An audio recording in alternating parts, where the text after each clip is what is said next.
Hi, David. I think you're doing some really interesting things here, particularly on the freeform poster. I think it's absolutely terrific.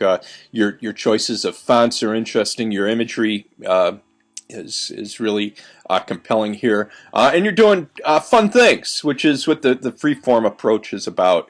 Just letting the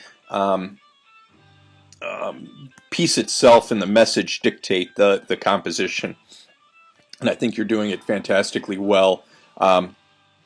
In this one, the uh, grid design, I think you've got some good things going on here too. But keep in mind a couple of things. One is it's looking like two different posters because of the change of approach, the change of the fonts, and the color scheme. This one is predominantly blue. This one is predominantly warm tones or brown tones, and they seem very distinct and separate here. Where the other one works because the color scheme stays very similar from the top to the bottom.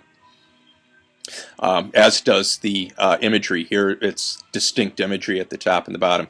Also, think about the grid. So you've got your text on horizontal lines which establish the horizontal aspect of the grid.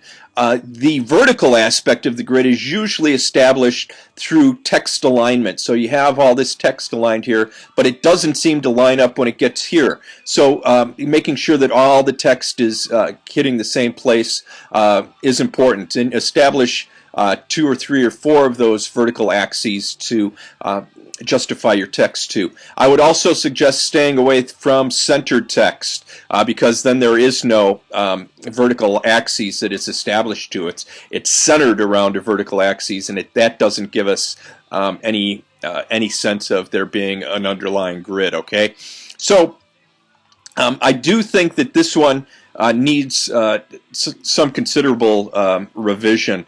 I think it's appealing looking, but it just doesn't operate cohesively. So I'm going to send these back to you. Please make your revisions and then send them back to me for a grade, and also be sure to include the revised version in the portfolio too at the end of the week. All right? Good work.